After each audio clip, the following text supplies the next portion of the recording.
Hey, thanks so much for checking out the Walk and Talk podcast. This podcast is distributed on anchor.fm, which is the easiest way to start a podcast.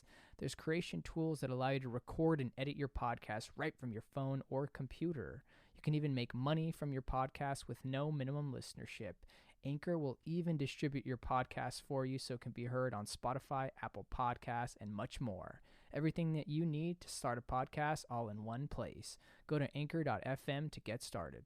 What is going on, everyone? Thanks so much for tuning in to another episode of the Walk and Talk podcast. It's your host, Mateo Elvira here, and I am accompanied with my co-host here, Bruno Pozo. What's up, everyone? And before we hop into this week's episode, we just sort of wanted to lay a bit of a foundation here to share with our audience a little bit about who we are, what we're passionate about, and why we started this podcast. So a little bit about myself. My name is Mateo, born and raised in the San Fernando Valley alongside Bruno Pozo here.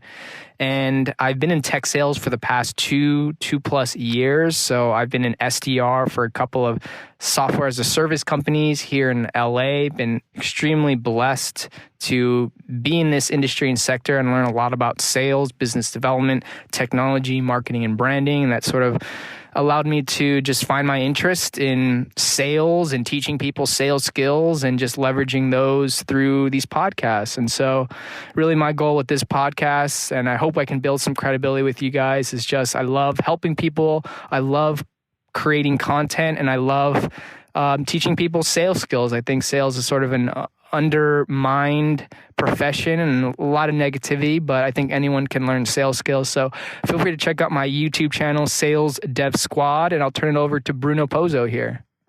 All right, and welcome, everyone. As you aforementioned, I'm Bruno Pozo, and also I am from the San Fernando Valley as well. Born and raised, pretty much, born in North Hollywood. Spent most of my time just really interested in film, media, and YouTube, really growing up especially. And so now I just recently graduated from CSUN here in the Valley, and I got my psychology degree. And although I really love the degree, I'm not really planning to go into a psych career. Instead, I do want to leverage my time into sales, kind of with Mateo, specifically as it pertains to real estate, which is my new favorite topic of all time, which I can talk about forever. And then also, of course, the content creation as well, because I've always been really into media, storytelling, Hollywood, and all this sort of thing, especially having lived in LA as well. It's just a very strong influence. And seeing like what's capable and what's, doable, especially in the Valley, it's just always been a blessing. So, it's just been really nice. And now that I've connected with Mateo, we're just on that kind of train right now. So that's kind of my journey and how I ended up here. And that's pretty much all I got to say, yeah. Yeah, so just wanted to share a little bit more about who we are and what we're passionate about and how we can help you. So thanks so much for tuning in and hope you like this episode. What is up, everyone? Thanks so much for tuning in to our third episode, I believe. It's pretty windy here in Northridge right now, so we're actually just recording in the car. But granted, everyone out there, get out, walk, do some walking, do some talking, get some exercise in. We'll surely be back hitting the streets here soon once the wind dies down. But we want to just we want to just collect some really good audio here for you guys. So I think Bruno really wanted to talk a little bit more about this week is what our favorite class is and why. And this could be like in high school, middle school, community college, just any class that we've really enjoyed in our lifetime so far and why that is. So hopefully you have some good stories to share. We would love to hear with you, but I'm going to go ahead and flip it over to Bruno here to share a little bit more about his favorite class. So Bruno, I guess, was it more like a high school class for you, college class, and what was sort of the topic there? For me, what I want to tell you about actually was the class that really changed me or like really had a, struck a chord was actually from a community college class. And it was back when I was in Orange County taking courses over there because I lived there just for 2 years for the community college experience and out of home so I can kind of find myself. And so it was definitely a different time. And the class in question here was actually astronomy. And I don't know if you ever took astronomy, but it's a really fun class. At least I found it pretty fun. I can see how it can kind of be boring. But the thing that really struck me with that class was really understanding the universe, physics, and then how the elements all came into play. especially because I was never really good, I would say, at physics or chemistry. I was okay. I mean, I had done those courses in high school and stuff, and AP or whatever, and I passed, but I never really considered myself like very scientific, hard science kind of guy.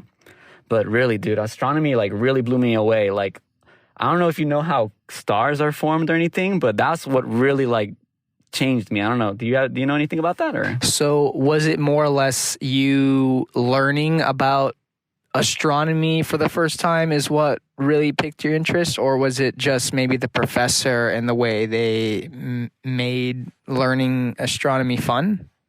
Yeah, definitely the professor helped. Like he was a younger guy, and he kind of like his joke was kind of he had like a self-deprecating humor, I would say, and I kind of found it hilarious. But it was the professor, and then of course it was the topic. For me, what struck me about the topic was how easy and intertwined everything was. Just to really get to the point, it's about how every element is actually created in the core of a star. I didn't know that. And when I found that out, a lot of dots started connecting. I was like, wait a second. And then apparently the largest element that can be made in the core of a star, they call it fusion or something like that, whenever like you start creating different elements in the core of a star.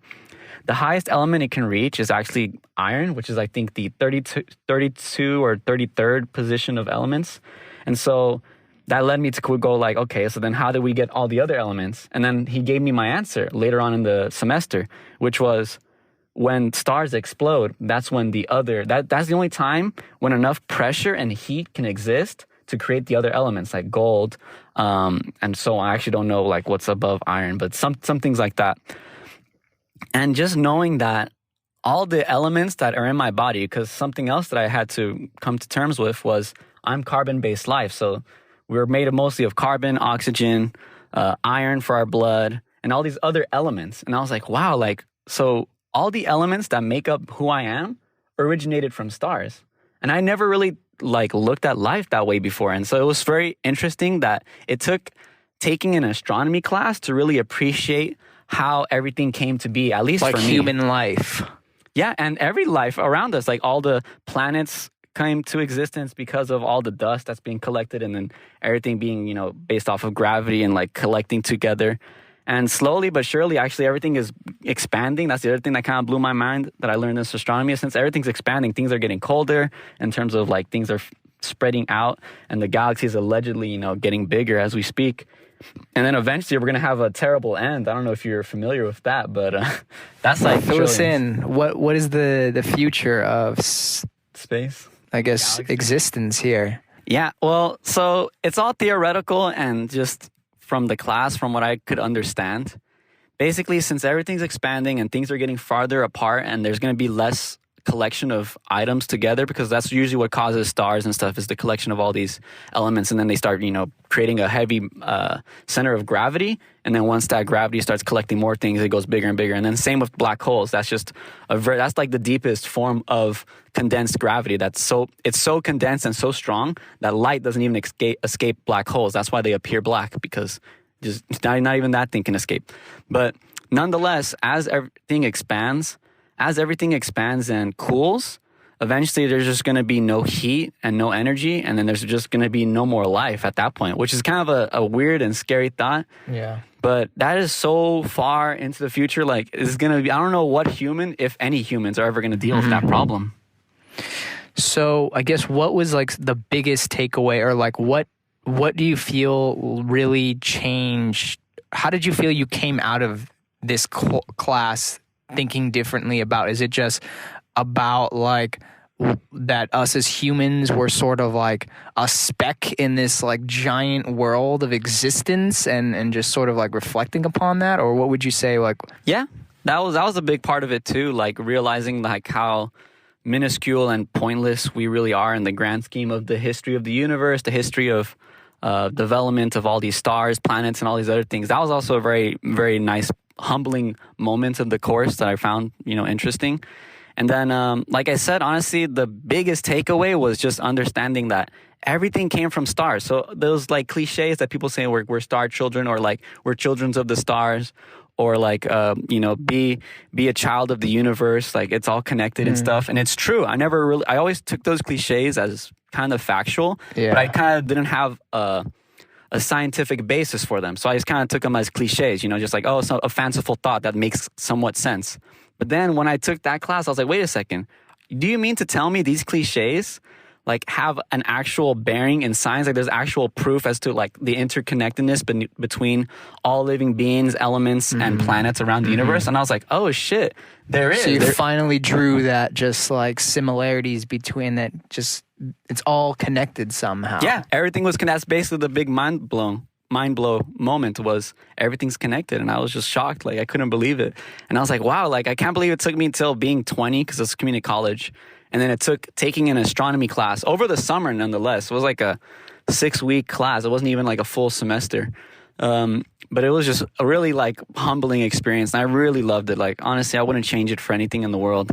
And that's just one of the classes. We can talk about more classes another time. But yeah, man. So speaking of space, have you just been more interested in this subject matter after that class? Like, were you even a fan of this before? Or would you say you just sort of learned, you just really enjoyed that class per se? Yeah, I didn't really dig too much deeper into the subject afterwards. Like I started watching like, what's that documentary with, I can't think of it, but there's like a very old docu-series about astronomy and stuff. I forget who it is. Is it Carl Sagan? Maybe that's the guy who narrates it, but a very famous astronomer and scientist in general. But I've seen his show, I think it's called, and then Neil deGrasse Tyson did the remake of it. I can't think of the name right now. All good. Really lose me. We'll figure it out and we'll include the links Netflix, here. Yeah. If you're on Netflix or something, if you type in like Neil deGrasse Tyson, I'm pretty sure they still have it. I think it's like Astro, something like that. It's obviously something cosmic. Just a documentary? Yeah. It's a documentary about the history of the universe, and it goes into all these sort of things. So it was kind of like a recap of the class, honestly. I see. Without having to be graded and all that nonsense. So it was kind of nice not to remember like certain details. But it was just entertaining nonetheless to really like get an appreciation for not just the physics of our universe, but for the origins of everything around us. Because sometimes people, I guess I was one of those people. I forget that I'm, very much connected to the planet, connected to other people. Especially back then, I was definitely a much more naive person, even just 4 years ago, because I'm 24 right now.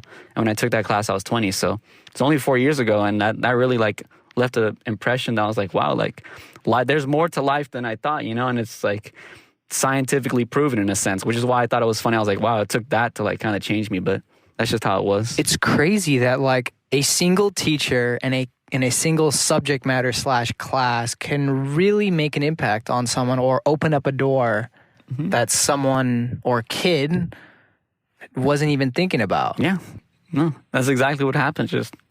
I just never really thought of life that way. Like I said, I've heard these cliches and stuff, and I just kind of wrote them off as, what they were, like fanciful ideas. But now there's a basis for it, and then there's actually like it's a fundamental law of the universe. I was like, oh shit, like my actions and like everything around me really does have like a purpose or like an energy behind it. It's all connected. And that's connected, yeah. And it's just, wow, it was just beautiful, man. Like, honestly.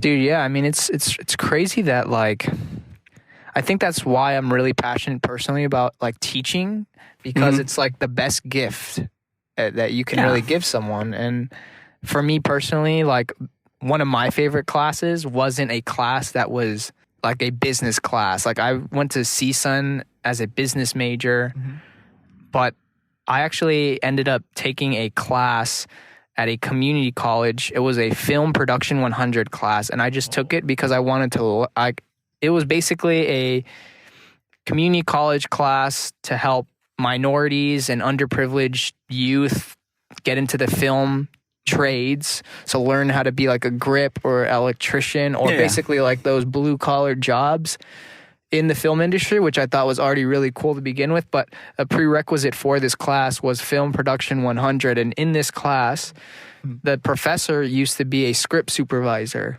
Okay. And they had to lay the foundation for like, it was basically like film 100. So you learned, what the film production process looks like from pre-production to like distribution, what it means when they say quiet on the set, you know, sound, speed, like literally any little detail, which I'm sure you anyone could probably learn on YouTube, or you probably knew already. I took a community college course because my first major actually was film before I went into psychology, and so I was taking a bunch of film courses, and that was like one we took was very similar to that. It was like all the studio management, or like everything about the process, like you said, from writing to lighting to, you know, like you said, quiet on the set and stuff. Yeah. But I think what I really loved about this class was the teacher.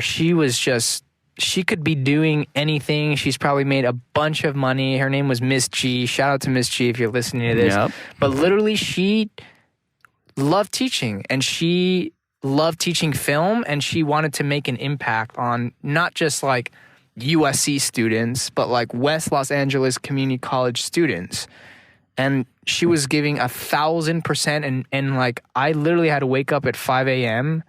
to drive to West LA to be there at 8 a.m. And again, this class didn't count as a credit for my business class. I wanted to take it because I wanted to learn. And I'm really thankful that I took that class, because like, she made it fun. Like, I will always remember that she put like 1,000% energy into like teaching, and like I learned so much from it, and it actually inspires me to like want to give back and like just teach other people and like make it fun. Because I feel like so many, not to knock any teachers out there, but like there are teachers out there that don't like what they do, and like they don't make their class engaging, and they don't make it fun, which again, I think that's not the majority of teachers, but like, again, teaching is such an important job. And if you can get someone excited and inspired from the subject matter, so many doors can open.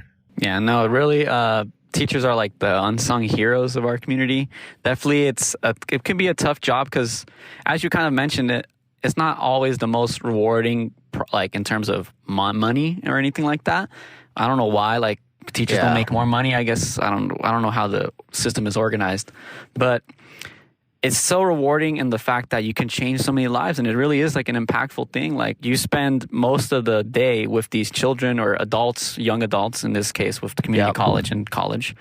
And you're spending most of the day with them, and you're basically teaching them whatever skills, subject matter that is going to be hopefully useful to them, depending on the course, right? Like, sometimes I can see arguments for like some maybe like elementary school or like middle school subjects where it's like, who cares about like, what is it, the history of, what was that class? Like world history, but it was like ancient civilization history. I was like, you know, like sixth grade history. Yeah, right? You remember what I'm talking about? But like, and I can see an argument against it. I was like, okay, like how useful is this really? But it is, honestly, at the end of the day, even that's like impactful, and you get to understand like the history of, you know, human life and how we've come to evolve from different cultures and stuff. So there is value, but like I said, even considering like the subject matter may not be as useful, you can make it as exciting or as engaging as a teacher as you possibly can.